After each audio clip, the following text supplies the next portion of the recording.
China proposes joint probe of PH boat sinking. China on Thursday proposed a joint marine inquiry with the Philippines to look into the sinking of a Philippine fishing boat after being hit by a Chinese trawler in the heavily disputed South China Sea nearly 2 weeks ago. Beijing's proposal came a week after Manila filed a diplomatic protest over the abandonment of the Filipino fishermen in the open sea by the crew of the Chinese vessel that hit the anchored Gem-Vir at Recto Bank around midnight on June 9. Hit and run. The Philippine military has called the incident a hit and run, with the Filipino defense chief, Delfin Lorenzana, denouncing the crew of the Chinese vessel for their cowardly actions.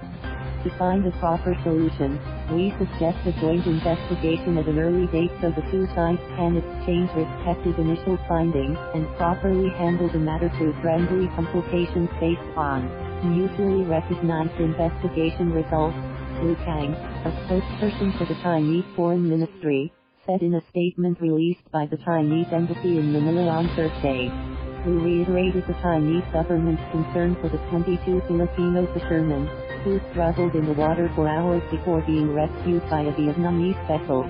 Once again, I would like to offer sympathy to the Filipino fishermen who were in distress after the accidental collision of a Chinese and a Filipino fishing vessel in Liyue Tan, Nansha, who said, using the Chinese names for Recto Bank and the Spratly archipelago in the middle of the South China Sea.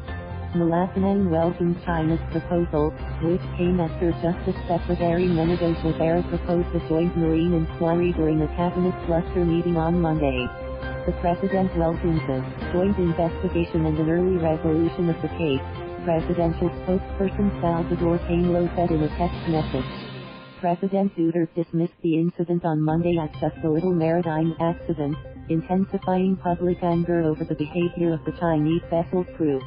Earlier Thursday, Guevarra said he preferred to wait for the results of a marine inquiry into the incident before deciding whether to take legal action. The Maritime Industry Authority, Philippine Coast Guard, Philippine National Police Maritime Group and International Maritime Organization have been tipped to form a board of marine inquiry to find out what really happened at Recto Bank, an accidental collision or a hit and run, as initially reported by the crew of the Gem-Vir 1. Their story has changed since they met with Agriculture Secretary Emmanuel Piñol, who visited them in San Jose, Occidental Mindoro, on Wednesday to give them aid, including boats, food and cash. No longer sure Junel Insigne, skipper of the Gem-Vir 1, earlier said the Chinese vessel intentionally hit his boat. After the close meeting of the fishermen with Piñol, however, Insigne said he was no longer sure whether the hit on his boat was intentional. Bayan Muna Rep. Carlos Zarate on Thursday said he believes the fishermen have been pressured and threatened into changing their stance by the Duterte administration.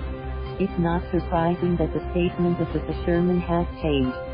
There was really pressure, they were bombarded with so much misinformation. Perhaps they have been threatened and bribed, Zarate told a news conference. Foreign offenders first. The Philippine National Police denied intimidating the fishermen, saying the deployment of riot police to the meeting place was a local initiative, happening whenever ranking government officials visited San Jose. We are challenging the Duterte administration to work for accountability and do justice to the fishermen, Broses said. Opposition senators slammed the Duterte administration for prioritizing the interests of foreign offenders over the rights of the Filipino fishermen. Senator Francis Pangilinan said the fishermen's dignity and rights have been crushed anew after Piñol, quoting a member of the Gem-Vir 1 crew, said the incident was not intentional. The second time is worse because those who should have been standing by our fishermen are defending the other side, deliberately causing confusion and brazenly dismissing the hardship and suffering experienced by our own countrymen in the hands of foreigners, Pangilinan said in a statement.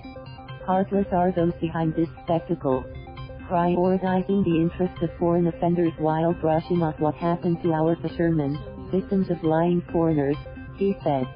Detained Senator Liyue Tan noted that helpless abandonment and the shock of blatant betrayal were etched on the faces of the fishermen as they were lined up like criminals by Piñol after the meeting in San Jose. Treason is one thing. Forcing the fishermen to toe the line of the traitors is another, Liyue said in a statement. strongest position. Senator Richard Borden said government officials should stick to the strongest position that the crew of the Chinese vessel abandoned the Filipino fishermen in the open sea. Senator Panfilo laughed and said it was understandable that the fishermen retracted their statement, but the issue at hand was the abandonment of the Gem-Vir 1's crew by the Chinese. The dominant issue here is the criminal act of abandoning the distressed at sea, Laston said in a radio interview. Intentional or not, the act of abandonment is certain. The boat sank and yet they were left behind. Reports from Jerome Anning, Julie Emery Leo, Jeanette I. Andrade and Deepa Parisha 8 NNG Rosa. Thank you for watching. Please subscribe.